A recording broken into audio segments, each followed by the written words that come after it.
जंग ईरान से निकलकर शाम में दाखिल हो गई। इसराइली फ़ौजें शाम में दाखिल हुईं तो तुर्किया भी मैदान में आ गया इसराइली फ़ौजों का रास्ता रोकने के लिए। क्या आने वाले दिनों में तुर्किया और इसराइल के दरमियान भी एक बड़ी जंग छिड़ने का खदशा है? इस बारे में आमिर रज़ा से बात करते हैं। आमिर भाई, इसराइली फ़ौजें शाम में दाखिल हुईं, तुर्किया मैदान में आया, एक अहम बयान आया है तुर्किया की जानिब से। क्या इसराइली फ़ौजों का रास्ता रोकने के लिए तुर्किया बाकायदा मैदान में आ चुका है और अगले आने वाले दिनों में इसराइल और तुर्किया आमने-सामने आने वाले हैं? देखें, आने वाले दिनों की बात तो करते हैं, लेकिन सबसे पहले मैं अहादीस मुबारका से जो चीज़ ड्राइव करता हूँ वो ये है कि शाम में फ़ौजें मौजूद होंगी, आमने सामने होंगी, तो आवाज़ आएगी कि कुस्तुनतुनिया जो है तुर्की, कॉन्स्टेंटिनोपल जो किसी ज़माने में कहलाता था, ये जो है जिसको आजकल हम इस्तांबुल कहते हैं, ये बात समझे, वहाँ पर यूरोपियन अक़वाम दाखिल हो गई हैं और उसके बाद इस्लामिक लश्कर जो है वो वहाँ फ़तह करने के लिए जाएगा। ये सारे मामलात शाम से रिलेटेड है। मैंने आपसे पहले भी एक व्लॉग में कहा था कि शाम की जो सरज़मीन है ये बहुत अहम सरज़मीन है।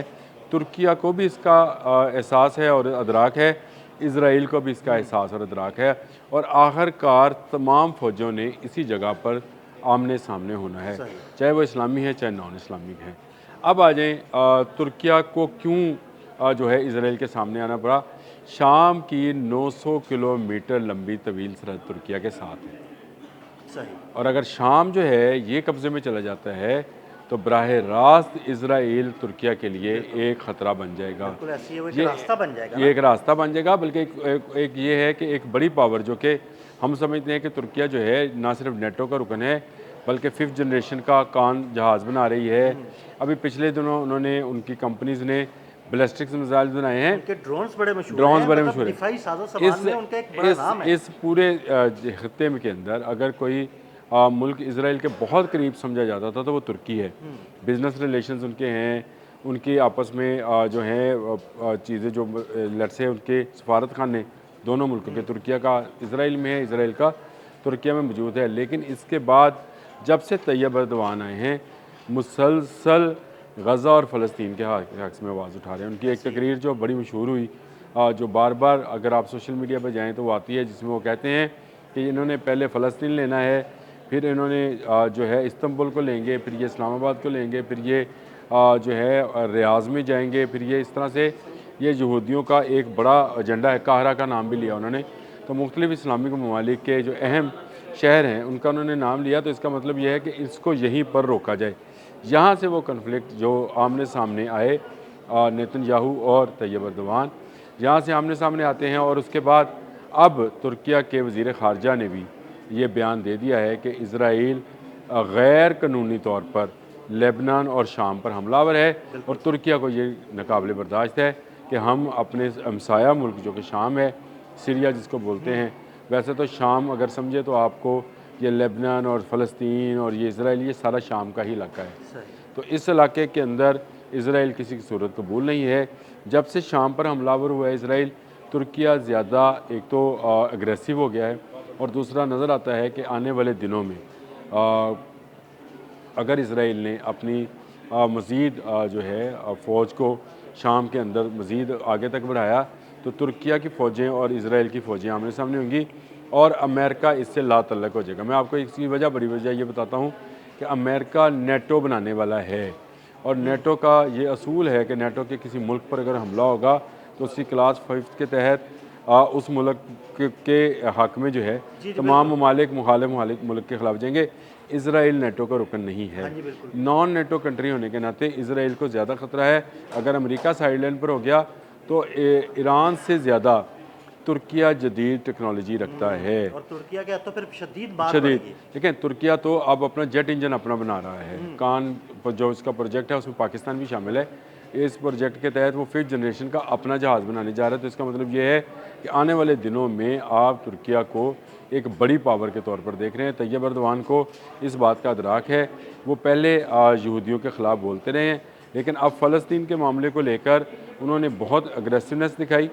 शाम के मामले में आकर उनकी फ़ौजें इस वक्त अगर समझा जाए तो इजरायली फ़ौजों के सामने हैं। अगर IDF जो कि इसराइली डिफेंस फोर्सेस है उसको कोई रोकेगा तो वो तुर्किश फ़ौज होगी, और उनके मैं ये समझता हूँ कि उनकी ताकत के सामने इजराइल कुछ भी नहीं है।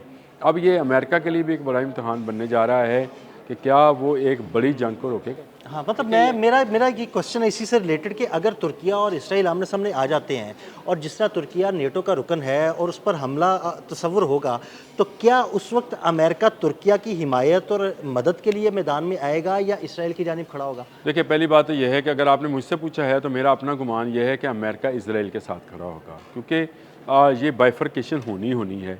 और अगर वो अमेरिका इसराइल के साथ खड़ा होगा तो नेटो के बाकी जो रुकन है वो क्या करेंगे? वो क्या करेंगे? अब ये इसका जवाब आपको दिया है डोनाल्ड ट्रंप ने, मैंने नहीं दिया।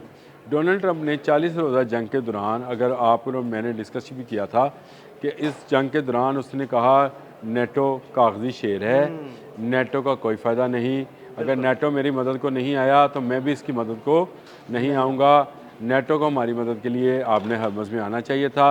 नेटो मुसलसल इनकारी रहा और एक दिन के लिए भी नेटो की कमांड ने, जिसमें ज़्यादातर अमेरिकन मौजूद हैं, उन्होंने इस बात की हामी नहीं बढ़ी कि वो इसराइल और ईरान की इस वॉर के अंदर दाखिल होंगे। देखें, पहली बात तो यह है कि मैंने आपको बताया कि हदीस की रोशनी में हमें पता है कि दो फौजों ने आमने सामने आना है। एक तरफ वो जो झंडे लेकर आएंगे, 80 झंडे लेकर आएंगे और हर झंडे के नीचे 80,000 लोग होंगे, तो दूसरी तरफ इस्लामिक फ़ोर्स होगी और इस इस्लामिक फ़ोर्स को जो है वो इमाम मेहदी जो हैं वो लीड कर रहे होंगे।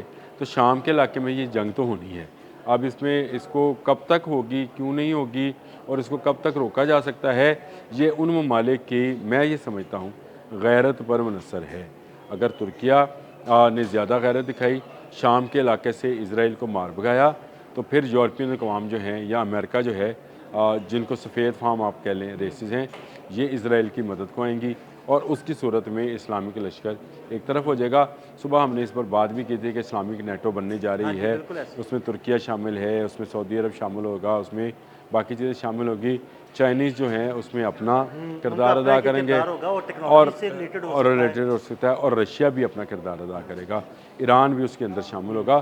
तो अगर ये गलती इसराइल ने इन हालात में की, यानी इस पूरे माहौल को अगर देखा जाए तो अकेला ईरान उनसे संभाला नहीं गया, लेकिन अगर ईरान के साथ इस्लामी मुल्क इकट्ठे हो जाएं तो फिर क्या होगा इसराइल? फिर क्या होगा? तो फिर क्या ईरान और तुर्की और बाकी ममालिक जो हैं जैसे सऊदी अरब है, अगर ये भी इनके साथ शामिल हो जाते हैं तो ना सिर्फ ये एक बहुत बड़ी मैं समझता हूँ कि फ़ोर्स बन जाएगी, बल्कि फिर अगर यूरोप नहीं आता है इसमें, रशिया उसको रोकने में कामयाब हो जाता है यूरोप को, तो फिर इसराइल का ख़ात्मा जो है यहीं पर हो जाएगा। तो आमिर भाई, यकीनन मुस्लिम ममालिक इकट्ठे होंगे और ये जो आने वाले वक्त में मुस्लिम ममालिक एक तरफ होंगे और ये कुफार की फ़ौजें एक तरफ होंगी, तो मुकाबला तो होना ही होना है। अनिल भाई, बड़ा अच्छी बात आपने की कि ब्लॉक तो दो बनते चले जा रहे हैं। आहिस्ता आहिस्ता आपको ये बाइफरकेशन या तकसीम जो है वो बड़ी तेज़ी के साथ नज़र आना शुरू हो गई है। बहुत सारे ममालिक जो हैं वो इस्लामिक ब्लॉक के साथ, जैसे मैं चाइना का जिक्र कर रहा था, रशिया का जिक्र कर रहा हूँ, ये इस्लामिक ब्लॉक के बहुत करीब हैं। शुमाली कोरिया भी करीब है। और दूसरा वो ममालिक हैं जो कि अमेरिका के ज़ेर तसल्लुत हैं या उसके प्रेशर में हैं, ये एक अलग से ग्रुप बनेगा। तो हमें नज़र तो ये आता है कि ये जो हदीस में जो पेशगोइयाँ हैं वो बहुत तेज़ी के साथ पूरी होती चली जा रही हैं और क़यामत के नज़दीक आने के करीब ये जंगें होनी हैं, जिसको मलहमतुल उज़्मा और मलहमतुल कुबरा कहा जाता है, जिक्र भी करता हूँ, और जिसमें बहुत सारे इंसानों की जान जाएगी। और ये जंग जो है ये होनी शाम में है। अब शाम एक ऐसा ख़ित्ता है जो कि इज़राइली रवायात, जो इज़राइली यहूदी हैं उनके रबीज़ को अगर सुने तो वो कहते हैं कि फ़लस्तीन से ज़्यादा शाम हमारे लिए अहम है, क्योंकि हमारा मसाया आना है। हमारे लिए शाम अहम है कि हज़रत ईसा का यहाँ पर नज़ूल होना है, और वो उन्होंने जब आना है तो फिर दमिश्क की मस्जिद के वो जो मस्जिद सफ़ेद है, मस्जिद बैज़ा शायद इसको बोलते हैं, मीनार को, उसके करीब उन्होंने उतरना है। तो ये सारी आइडियोलॉजी जो है।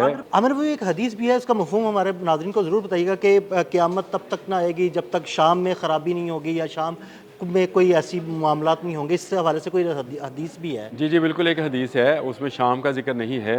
उसमें जो है अमरात बैतुल मक़दस, ये जो अभी इसराइल है, शाम है, और इसका और ख़राबुल यसरब, यानी ये जो मदीना पाक है इसके बाहर का जो इलाका है वहाँ तक यहूदियों ने, मैंने आपको बताया था कि ग्रेटर इसराइल के अंदर उन्होंने जो नक्शा बनाया, क्योंकि वो समझते हैं कि खैबर जो है ये हमारा है, मौला अली ने फ़तह किया था, तो ये उसको अपना वो गर्दानते हैं। अगर उनके रब्बीज़ को आजकल सुने तो वो बहुत तेज़ी के साथ ये बात कर रहे हैं कि हमें शाम पर कब्ज़ा करना है। तो अगर रब्बीज़ ये बात कर रहे हैं तो इसका मतलब है ज़हनी तौर पर वो अपने आम शहरी को, सहूनी यहूदियों को ये बता रहे हैं कि फ़लस्तीन से भी ज़्यादा हमारे लिए ज़रूरी ये है कि हम शाम पर कब्ज़ा करें तो हमारा वहाँ पर मसाया जो हमारे है लोग अपने लोगों को बसाएं और मसाया वहाँ पर हमारा और मसाया ग्रेटर आएगा। इसराइल को जितनी जल्द हो सके कर सकें। नेतन्याहू की बहुत सारी वीडियोज़ और बहुत सारे क्लिप्स इस वक्त भी मौजूद हैं जिसमें वो तमाम नक्शा बताता है। आपने एक दिन जिक्र भी किया था कि काहिरा से लेकर हाँ जी, बिल्कुल। वो आना चाहता है सऊदी अरब के बहुत सारे इलाकों तक। तो इन इलाकों तक आने के लिए उनको शाम पर कब्ज़ा बड़ा ज़रूरी है, लेकिन शाम में तुर्की उसको टकरेगा और अच्छी तरह से टकरेगा। अभी मेरा ख़्याल है वो वक्त नहीं आया है। अभी तुर्की के पास इतनी फ़ोर्स मौजूद है कि वो अकेला भी इसराइल का मुकाबला कर सकता है। ईरान ने तो खैर अमेरिका और इसराइल दोनों का मुकाबला किया है, तुर्की भी मुकाबला कर सकता है, लेकिन एक नेटो रुकन है। नेटो टूटेगी, नेटो की जगह पे एक नया इत्तेहाद बनेगा जिसमें कोई इस्लामी मुल्क शामिल नहीं होगा। उसके बाद एक इस्लामिक नेटो बनेगी। नेटो सिर्फ नाम ही मैं इस्तेमाल कर रहा हूँ, उसका नाम हाँ, इस्लामिक कुछ भी हो इत्तेहाद सकता कह लें है। आप। इस्लामी इत्तेहाद कह लें, इस्लामिक ऑर्गेनाइजेशन कह लें, इस्लामिक मुश्तरका डिफेंस कौंसिल कह लें, उसका नाम कुछ भी हो सकता है, वो बनेगा। फिर आपको ये दो ग्रुप काम करते हुए नज़र आएंगे। ये कब होगा इसके लिए तैयारी की जा रही है और आहिस्ता आहिस्ता आप देखेंगे कि ये दो बड़े ब्लॉक जो हैं ये अलग अलग होते चले जाएंगे और फिर जब इनका क्लैश होगा वो मुल्कमतुल उज़्मा और मुल्कमतुल कुबरा होगी और ये शाम के इलाके में होगी। बहुत शुक्रिया आमिर भाई ने इस सारे मामले पर बड़ी तफसील के साथ रोशनी डाली। मज़ीद अपडेट्स के लिए मैं फॉलो करते रहें। अदील अहमद और आमिर रज़ा को इजाज़त दीजिएगा। अल्लाह हाफ़िज़।